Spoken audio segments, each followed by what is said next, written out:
Hi, Evening. Vladi. Good evening. We Good join. evening.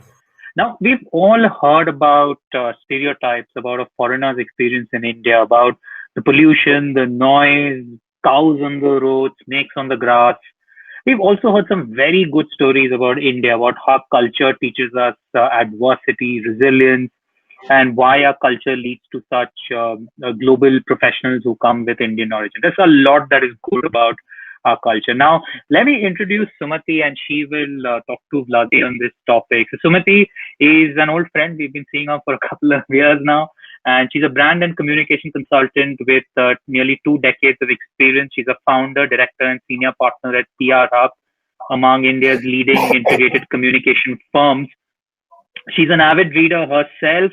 She reads a lot, and she's a big champion of women's rights. So I should take a course from Sumathi on how to do my personal branding for sure. And Sumathi, as you get started, I would request you ask Vladi a question for the session. If Bangalore traffic is worse than Moscow traffic, or if Bangalore traffic is better than Moscow traffic. All over to you. Yes, Vladi, I think you should answer that before I give you an introduction. Which traffic do you think is worse? Well, I think it's too simple a question. Bangalore traffic is the best in the world. That was an easy one. I think you missed being here during the COVID. The city's been a lot better with respect to its traffic. Okay. Trust me, one thing I'm not missing is COVID. Absolutely. Yeah. Okay. So good evening, all of you. Thank you, Sandeep, for the introduction. And let me give a quick introduction to Vladi before we begin the conversation. Vladi is short for Vladi Ruppo. He's a seasoned IT professional with about 30 years of experience across countries. And he worked for about 12 years at Jerusalem in Israel before he moved to Bangalore in India, where he set up a development center for a British company and actually grew it from ground zero to about 2,500 strong people. Someone who strongly believes in adaptive transformation and change, both organizational and personal. He actually has now moved back and stays in Eastern Europe after about 18 years in Bangalore, where he heads the Transformation Consulting Lab at EPAM Systems Inc. and its branch in India. Vladi has now authored his first book, which is to be released soon. And he talks about his personal journey there, from denial to acceptance to love of India. And the title of the book is Lord Ganesha's Laptop. So if that got you curious, like it did for me, this is going to be an interesting, candid conversation and light chat with Vladi after some serious talk in the previous sessions. So Vladi, first, why did you decide there was a story to be told, and from the eyes of an expat, and what do you think the audience have in it? Well, sometimes the story just wants to tell itself. It finds the ways. It found the way to tell itself through me. So I felt we've achieved something significant on multiple levels, not just professionally. It was not about the number of customers and revenue and margins. It was something meaningful on the personal level, something about the meaning of management and about the meaning of software development. That's why I thought this story was worth telling. So many a times I've heard questions from my Western counterparts, and this question really irritated me a lot. It was like, how to fix India? And they were complaining, India is like, this is not good and that is not good. And I had to tell them, sorry, we Westerners can't fix India. India is given, but we can fix the way we work with India and probably ourselves. So this is my story. I know you speak about how we need to look at ourselves in the crooked mirror. You speak about Western stereotypes of Indian corporate culture that we can actually leverage to our advantage. So tell us, and I know I was just reading the book. For example, you say, how we tend to write these long emails when we have to give some feedback, and somewhere hidden in between is the message, whereas back in Western countries, it would probably be a big, bold email, short one with just the feedback. Okay, what do you think are the two biggest Western stereotypes of Indian corporate culture that we can turn into an advantage for ourselves? Right. So that's an interesting topic. And stereotypes is always an explosive subject because on the one hand, they're always wrong, especially when we talk about such country as India, which is so vast, like whatever you say, everything is true and false at the same time. On the other hand, you work in the corporate world, you see certain patterns and you can't deny, right? So it's not about what is good, what is bad. It's about how to make it work better. So we used to work in an international environment with the Brits, Israelis, French, Koreans, Chinese, Americans, like you name it. And quite a few cultural differences were at play. So we were so you're asking about two stereotypes. Yes. Well, first of all, I'll probably mention three. So first of all, we were told quite a number of times, like we were good as followers, not as leaders. We were told we were probably too shy, timid, not outspoken as the Western counterparts and stuff. Mm-hmm. And then maybe the last one, I'll give you three. It was the toughest one. It was about engineering excellence.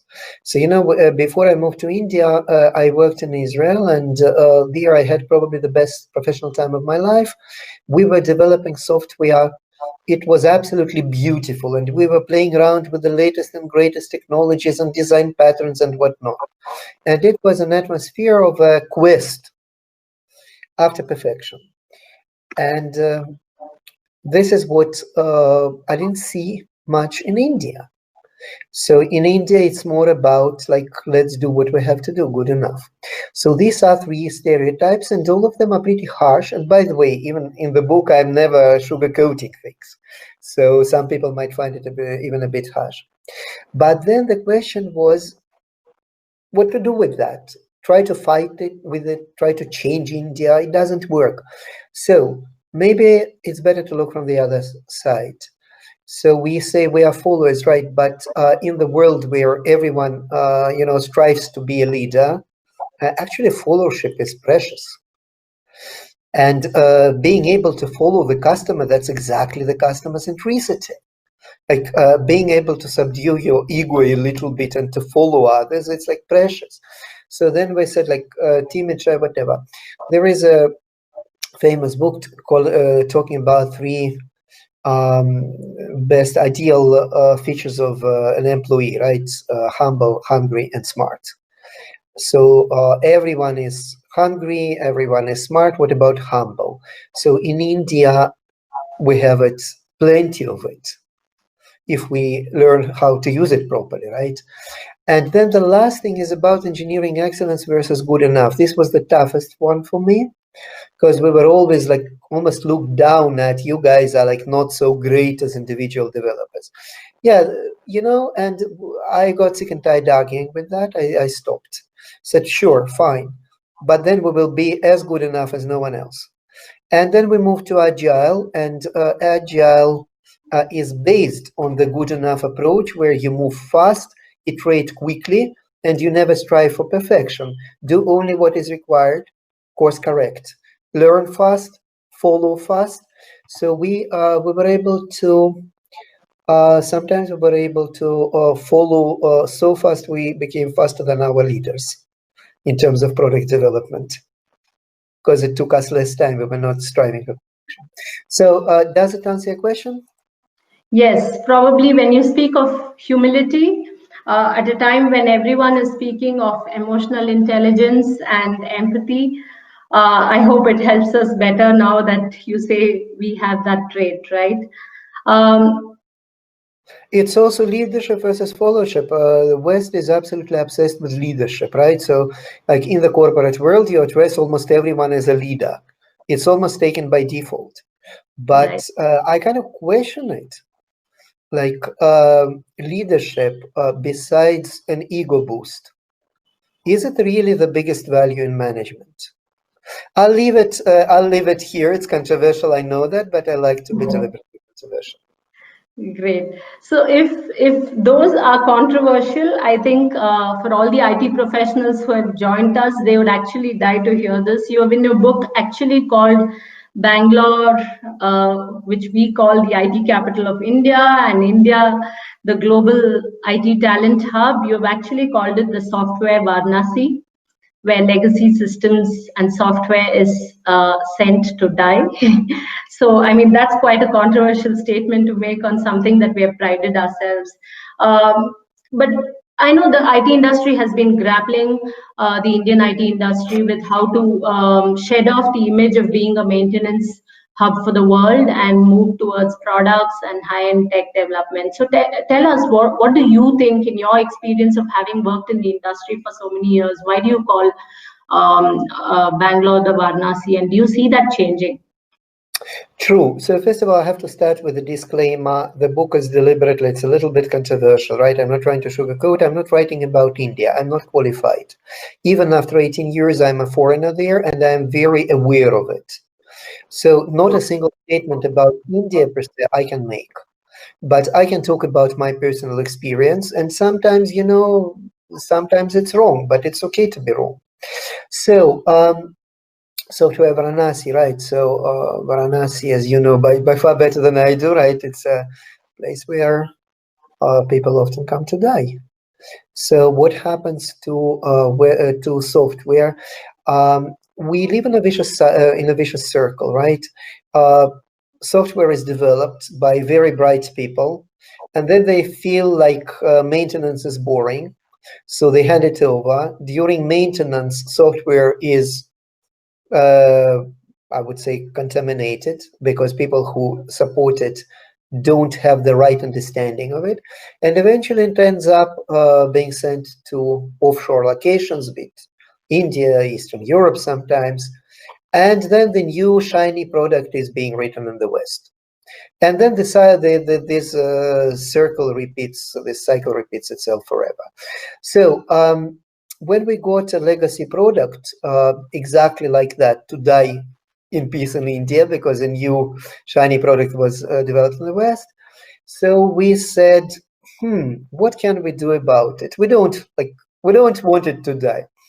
And eventually we used quite known refactoring techniques. We've taken them a little further. So it's a gradual improvement, not just of code, but also architecture and technology.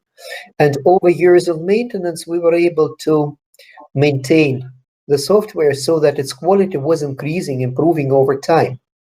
So basically, we've broken the vicious circle of software development.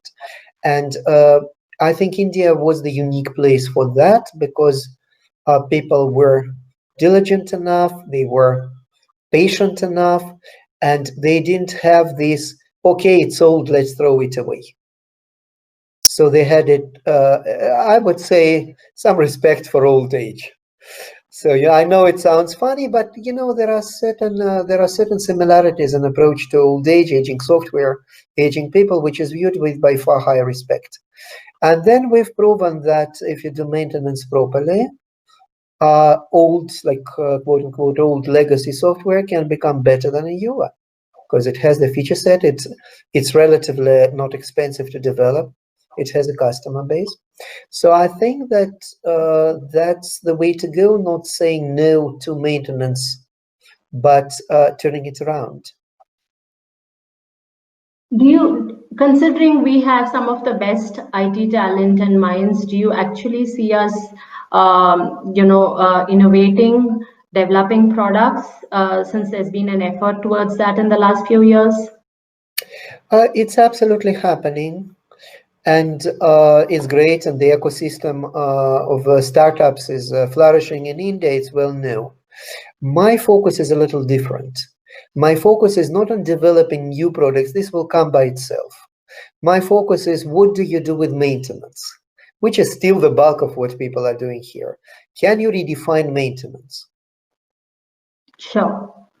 Okay, so that just brings me to, you talk of adaptive transformation and change, and your experience of doing that with a certain division to grow it to about 80 million customer base.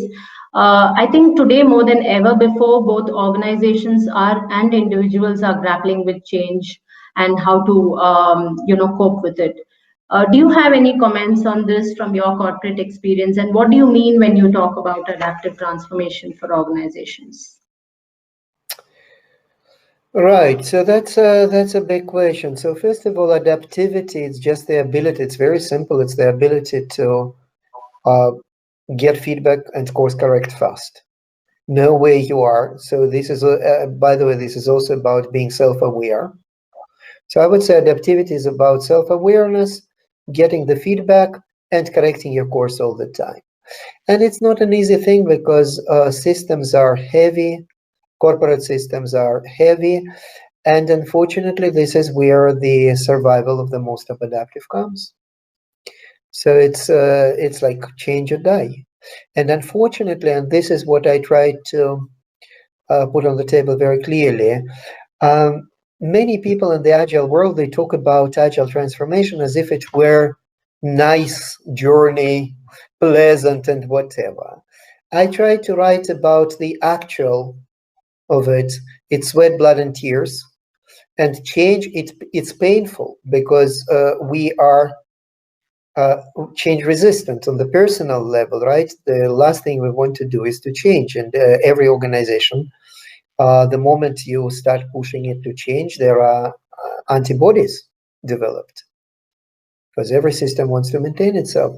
So I don't have any, advice or whatever, but when you're in a situation where you clearly understand it's like do or die, you have to change even if it is painful. So. Right. Sure. So tell us now, did the, Sandeep, you wanted to say something? Sorry.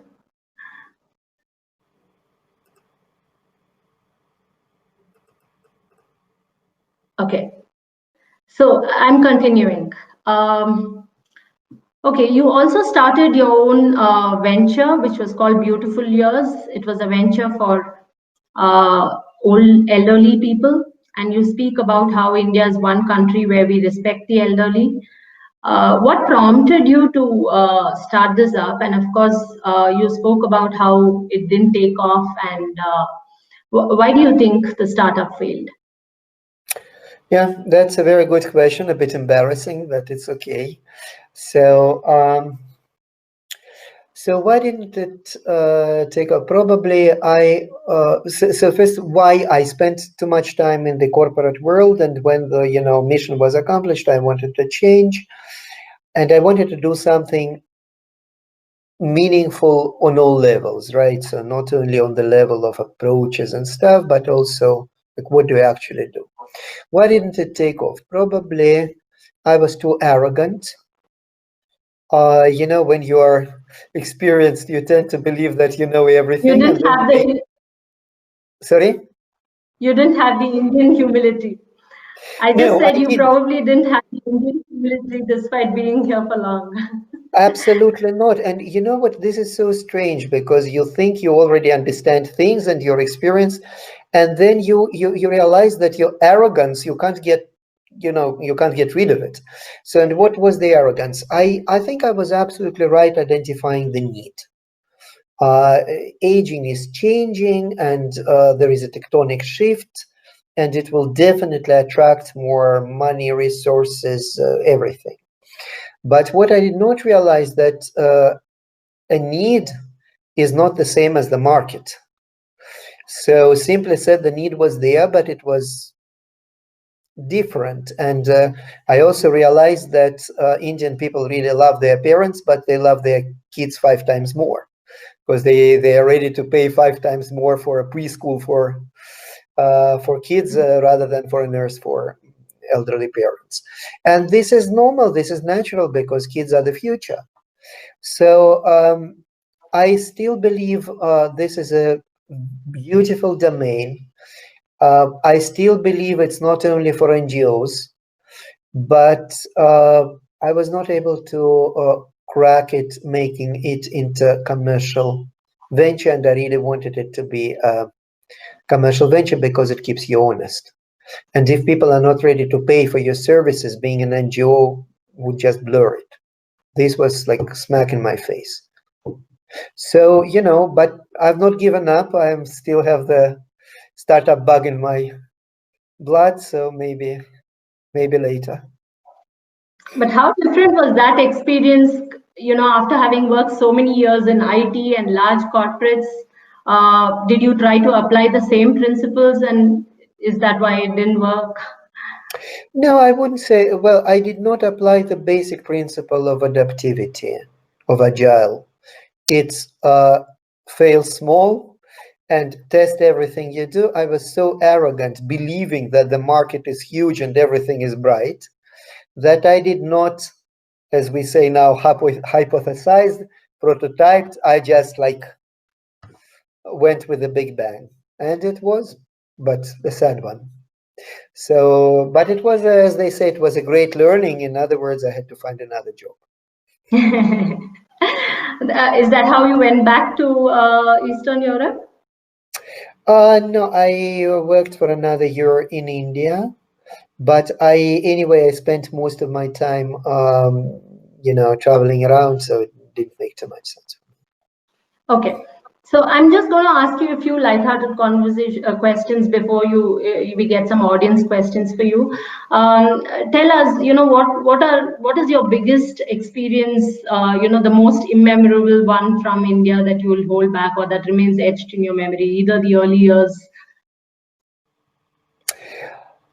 Well, to be honest, it's a little difficult to give one experience. Probably the central one, and I also mentioned it in the book. It was of Agnitheya in Kerala, where I saw a young man turning into like powerful goddess, and he was already goddess and throwing himself into fire, dancing on burning coals barefoot, without being burned. So this was an out of this world experience completely. I felt like completely carried away, and it was on the brink of scientifically impossible.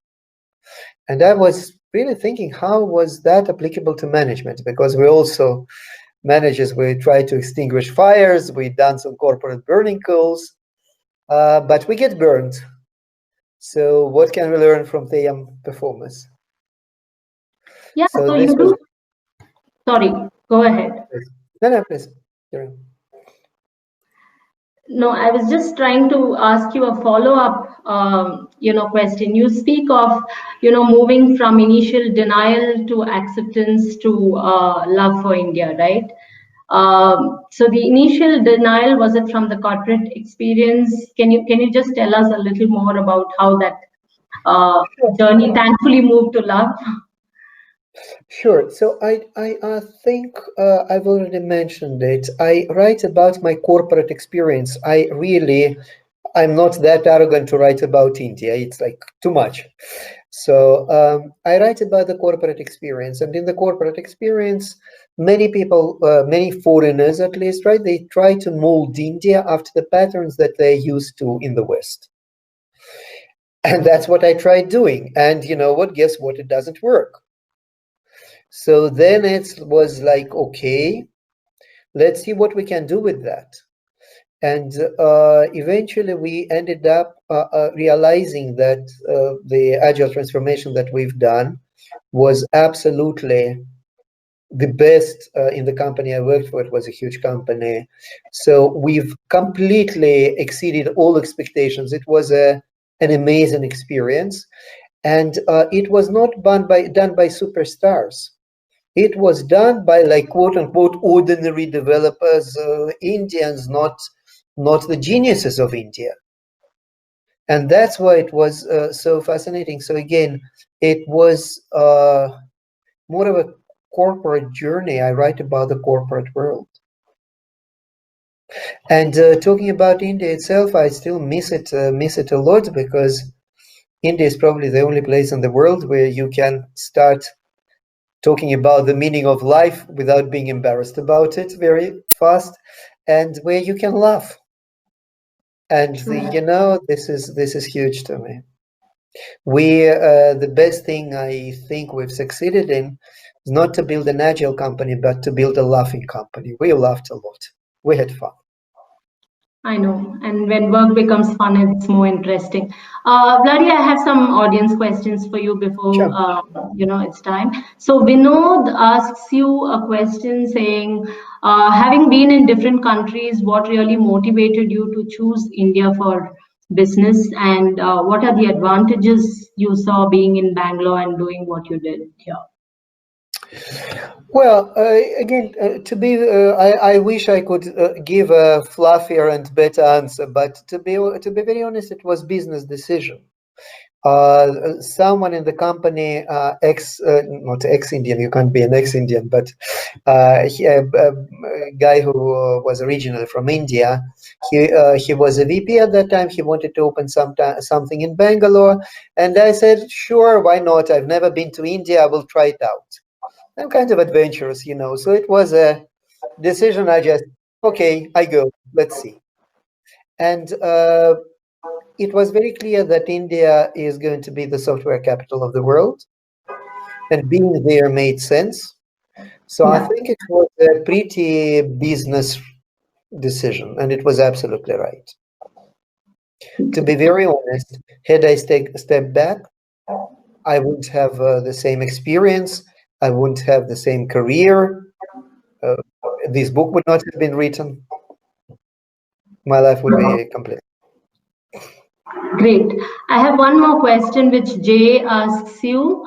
After moving back, was it difficult to adjust from a cultural and to the culture and the work culture back there? It was. It actually absolutely was. Although I'm originally from Russia and Russian is my native language, I never worked in Russia before.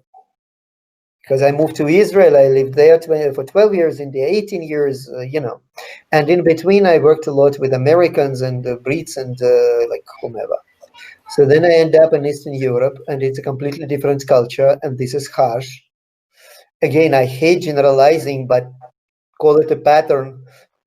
People don't smile at you, and like, what's that? And then everything comes with a fight. And it's like, why do you need to fight so much? But on the other hand, again, brilliant engineers and very, very straightforward. So in India, for me to getting a straight answer was a bit of a challenge. Here it's like straight in your face. So but I think it took me at least 6 months to get adjusted. Okay, we had the buzzer ring, I know that. So I'll wrap it up with one last question, Sandeep. The title of your book, Lord Ganesha's Laptop. First, many people, Lord Ganesha is one of India's favorite, gods. So is he your favorite god, and why the title? Have you carried back a collection of Ganeshas with you now? Right. So, well, again, to be honest, I travel light. And whatever I carry is usually in my heart and mind. So I've just taken only one Ganesha made out of clay by our graphic designer. It was a personal gift, and it meant for me a lot, not because that Ganesha has a laptop, but because it was personal. So, but what I really miss, about India is people. And because, as I said, it's the place where I can talk about the meaning of life and laugh wholeheartedly. Yeah, sure. Thank you. Thank you, Vladi. Thank you for this lovely conversation. Yeah, and I will